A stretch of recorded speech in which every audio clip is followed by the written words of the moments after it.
to the Startup Defense. My name is Callie Keene. Today I have Noam Oz. Noam, I think you have the great title of being the first person to be on the show twice. But more importantly, there's a lot of change going on with acquisition. And if you're a longtime listener of the show, Noam was introduced to me through my friends at BMNT, through Will, and we talked about all the changes, speeding things up through OTAs and CSOs and his experience at Naval X. And that has just changed so much since you were on the show.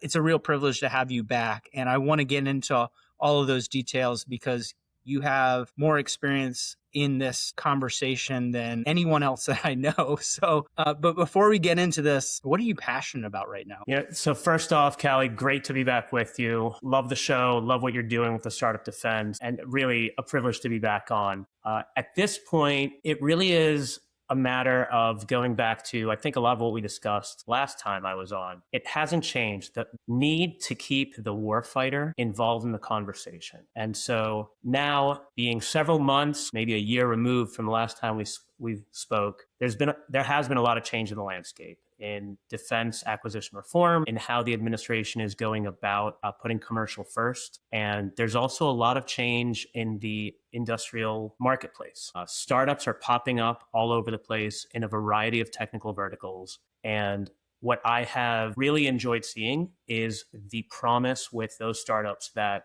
are being led by those who wore or still wear the uniform in some capacity. They understand the problems, the needs, the capability gaps firsthand. And so we're now at a point where, with the administration really focusing on commercial first and bringing in new players to broaden the industrial base, we have an opportunity to not only get the operators, the warfighters' voice from the enterprise perspective, but also from the industry perspective. And so that really drives me when I engage with various startups across the many technical verticals and capabilities that are being pursued at the moment. Everything from software to hardware to platforms to enabling capabilities and those technologies that are really sowing the seams in a landscape that is so quickly adapting and changing the battle space. I like what you said about operator-led businesses. We have this conversation often on the show, but every day at K-Form is I can go out and I can go get an MBA, or I can send somebody back to school to get their master's degree in electrical engineering.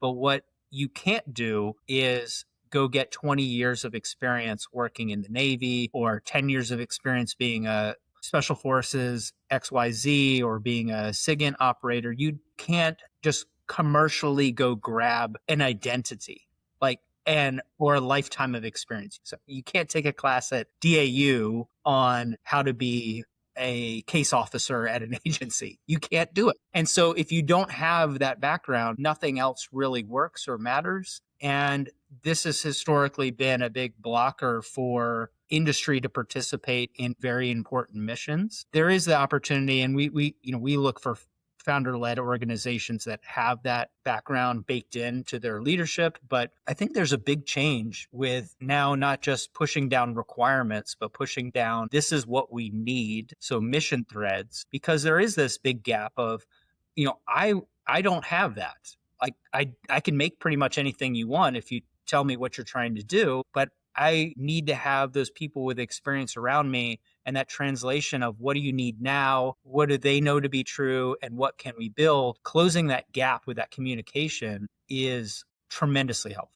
Absolutely. And I think, the administration is making a lot of good strides on that front. When you look at what the Office of the Secretary of War for Research and Engineering, OUSW RNE, specifically the Mission Engineering and Integration Activity, MEIA, right? As they're looking at how to expand the opportunity space and facilitate opportunity for new entrants to collaborate and bring forth the best in kind technologies for specific capability needs for our services.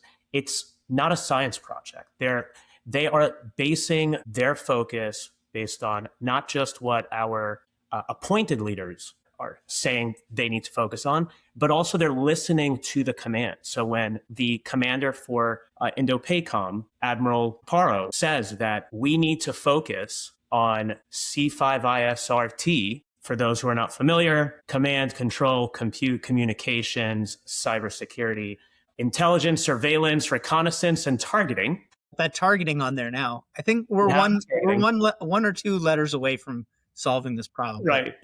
But when he testifies time and time again before various assemblies of Congress, that is where we need to focus, right?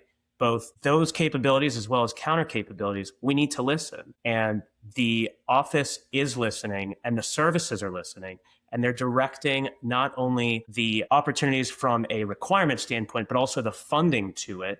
That speaks volumes, and it sends a clear-cut, predictable, which has been lacking in the past, predictable signal to industry. And when I say industry, not just the startups that are seeking to bring forth and enter this market, but also the private equity and investors who are trying to hedge their bets on where do I place my investment, right? When they can hear that full story from Congress, from the services, they see the money flowing, and then they see these startups that are led by those in uniform. It puts it all together with a certain amount of confidence that I think 10, even 5 years ago was still lacking a bit. What's really impressing me now, and this is much more recent, is looking at this systematically, looking at this from end to end. What does it look like to pull out, we need this, to what is it going to take to develop and scale that capability, that new technology. So instead of looking at single point solutions along the development chain, looking at this as one unified system, what does it take to actually bring something to bear? That holistic thinking, to me, is brand new. The only place that I've seen holistic from idea or requirement to scale that I've ever seen is in acquisitions, and just, what are the roadblocks and where are the money tranches? But to look at it from a enablement standpoint versus a compliance artifact standpoint, this is, I could be wrong, but to me, it seems completely new, whether this is MEIA or Army Fuse, or there's other conversations happening right now, but looking at this as full end-to-end enablement.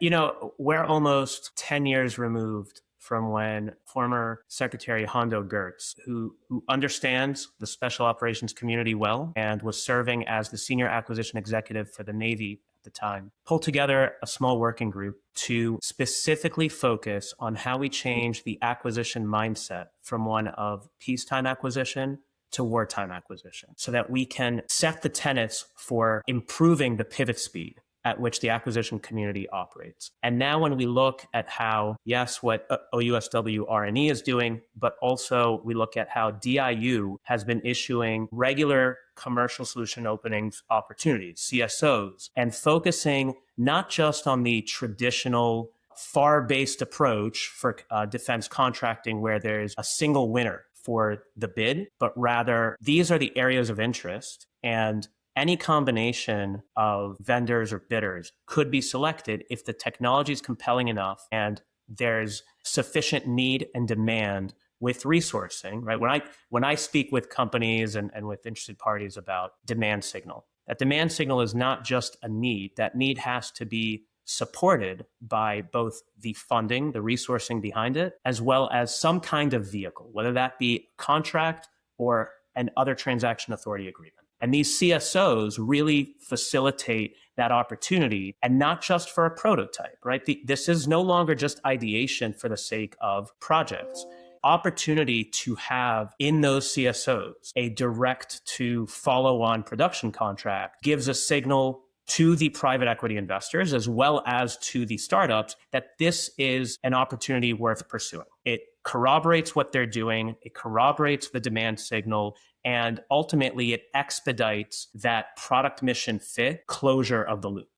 Do you feel like there's more and more KOs that are subscribing to that philosophy as well? Like they're moving over, either maybe through attrition or cultural change, or how are things being bought? Because now there's this growing toolbox of new methods. Yeah, that is an excellent question, Callie. The culture is something that is difficult to change. To answer your question directly, I will say yes, there are more contracting officers and agreements officers that are exercising these authorities more. That being said, culture is something that I was advised years ago by a mentor is not something that changes on its own. You drive culture by changing behaviors within offices. And so as we look at how the organization, the enterprise at large, is reorganizing itself, restructuring itself, the move to portfolio acquisition offices, right, PAEs, it's also a matter and an opportune time of questioning, are we just moving folks around or are we actually changing our behaviors? And I think that's, in some cases, that is still left to be seen. We must hold one another accountable in that assessment. But I see promise in recent demonstrative results when we look at how DIU issued the CSO for the MUSV platform. And that went through rather quickly, my understanding, in collaboration with PAE RAS, Robotic and Autonomous Systems. And there were 7 awarded bidders for that. And so I think there is great opportunity to demonstrate results. At the end of the day, for me, it really does come down to demonstrative results. When I speak with startups and they're trying to understand, how do we position ourselves in the market? How do we go to market with this compelling tech? It's a matter of, as we go through from pre-seed to seed to Series A, making sure that the business narrative aligns with the value proposition, but is backed by actual demonstrative results. So that's, how quickly can you get a prototype into the hands of an end user who can provide direct feedback to inform your development process, iterate on it, and then bring back another development increment so that they can use it, get familiar with it, and then you build that body of work based on demonstrative results, right? When I look at companies like Asymmetrics, where they're really getting after that C5 ISRT angle, right? There's a lot that they can contribute there, and they're early on, but they're engaging with various operators at various agencies, because one of the factors to consider when you're looking to invest in one outfit versus the other is, how ubiquitous is the enabling capability? Could it traverse multiple markets? And so when you have entities like Asymmetrics, where you've got a founder who wears the uniform and understands the pain points, but can traverse everything from commercial to defense with that application, that then provides a compelling narrative, not just from a technology standpoint, but also from a value proposition perspective. Shout out to Avarami and the rest of the Asymmetrics team. I'll have to get him on the show, but Absolutely. awesome up and coming startup. Really, really great people. Another good reason to go to Soft Week, right, is you get to see all your friends and hang out with your friends. Absolutely.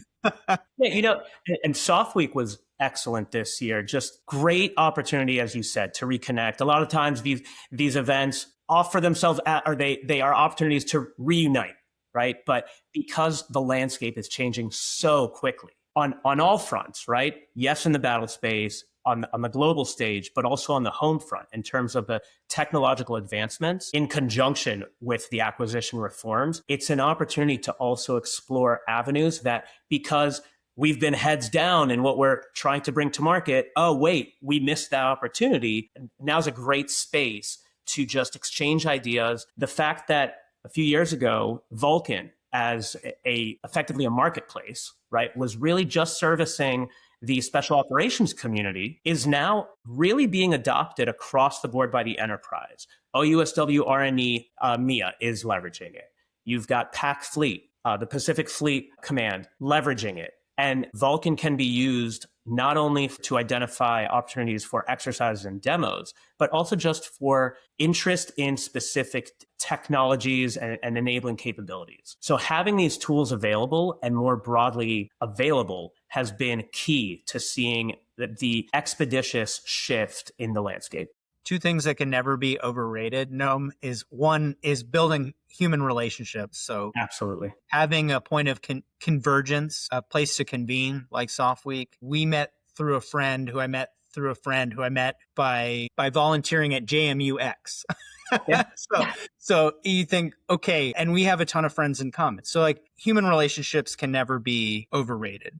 That's the one thing that I'll take from this. Also, doing things is generally an undefeated strategy. So a lot of people will go to something like SOF, or they'll see an announcement on LinkedIn, or they'll see another startup has just raised money and think, I just missed it. Like, no, no, Yeah. no. Life is long. And if you're learning and building, generally you're on that pathway. All those opportunities are there while you're in motion. They're not there while you're not talking to I anybody. love how you're describing that. Years ago, I wrote an article on LinkedIn about a new way of looking at COOP. For those who aren't familiar, COOP is continuity of operations. But I reframed it from an angle of continuously open to opportunities. Because if you put yourself out there, even like on your hardest day, when you're not sure if it's even worthwhile to go to the event or to take the call or to engage in any capacity, you never know. It may not be that specific intent that hits the mark, but by engaging, you've now opened up doors to other opportunities that could lay the foundation for your greatest accomplishment yet. And so just having that mindset of being open to the opportunity space and then making those connections that you're talking about. I mean, in some cases, that's how some of the great startups that we're seeing have been founded, by individuals with great ideas coming from a variety of backgrounds, one having the technical brain, one having the business brain, and another having the network or connections. They come together, and now they've actually brought something to life that up until that connection point was just an idea. I'll bring it back to MEIA for one point. Is I promoted the daylights out of that because I'm extremely bullish on what they're doing. And a lot of feedback that you'll get from pushing a startup to a technical exchange meeting is this worth my time? Is there a contract on the other side of this? And I think we kind of miss the side channel, or the added benefit is, hey, there's going to be a lot of partners at this event, and they're all vetted because you have to be selected to show up. So you should apply, because it's quite literally the best pot of people that you should be talking to in industry, in front of industry. Absolutely. Like, that's a really great room to be in. And if you don't think so, this might not be the industry for you, because this is a team sport, right? Absolutely. Yeah. I mean, you're putting your name out there, so you're getting visibility at the bare minimum, right? Someone new knows who you are. But then beyond that, you're building those relationships. And I would suggest, in any pursuit, don't go after it for the transaction, go after it for the relationship. Because if you can build those enduring relationships, you don't know what's going to come down the pipe, right? And when it does hit, it's going to be those connections that you made, those relationships that you built 2-3 years ago, that are going to be most relevant. And now you can tap into that. That's a fantastic place to really end the show. But I do want to extract one future sight gold nugget out of you, or what is the thing that you're hopeful and looking forward to in the next 6 and 12 months? I would really, if I may, I'm going to share a couple of angles on this. So on a very tactical level, we have seen a lot of technological advancements and leveraging of AI. So AI enablement, which is wonderful, but that is not done in isolation here in the United States. Everyone around the globe is pursuing AI enablement and also infiltration of those AI capabilities. And I think for me personally, I would love to see more focus put in on establishing guardrails around AI enablement, specifically looking at AI enablement from a test, evaluation, verification, validation perspective, or TEV. Some companies, Optical Labs being one of them, are looking at these more from a safety and security standpoint, so that when we equip our warfighters, we know that we're sending them into harm's way with secure capabilities that can detect bad actors. On a broader scale, I am really excited over the next 6 to 12 months to see how the conversation continues to develop and open up broadly between the enterprise, which used to be kind of closed off to industry, open that up even more broadly to industry, but also continue the discussion with the investment side of the house. And I suspect that within the next year, we're going to see a whole new type of language developing, as those who were on the investment side and unfamiliar with defense jargon are getting acclimated to that language, and vice versa. And the startups get to flourish in that valley between them to really carry the capabilities that are most needed across the finish line for our operators. feel like whenever we talk, there's something that you say at the end where I'm like, that's another conversation now. What we have to talk about, and we'll talk about it offline, is I really think that there's a new type of private capital coming in to support specifically defense hard tech startups, because the traditional VC stepped approach isn't always, or I would argue that isn't usually best fit for what for the way that the market works. I love that takeaway. And hey, thank you so much for taking the time to be on this. Callie, as soon as you have a few others on for a second time, let's plan for that third one. My name is Callie Keene, and this has been the Startup Defense.